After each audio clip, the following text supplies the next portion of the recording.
ॐ ह्रीं श्रीं क्लीं श्रीं कुबेराय अष्टलक्ष्मी मम गृहे धनं पुरय पुरय नमः। ॐ ह्रीं श्रीं क्लीं श्रीं कुबेराय अष्टलक्ष्मी मम गृहे धनं पुरय पुरय नमः।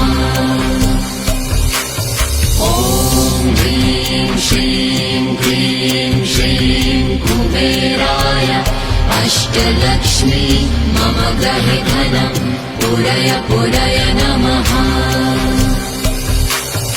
ॐ ह्रीं श्रीं क्लीं श्रीं कुबेराय अष्टलक्ष्मी मम गृहे धनं पुरय पुरय नमः।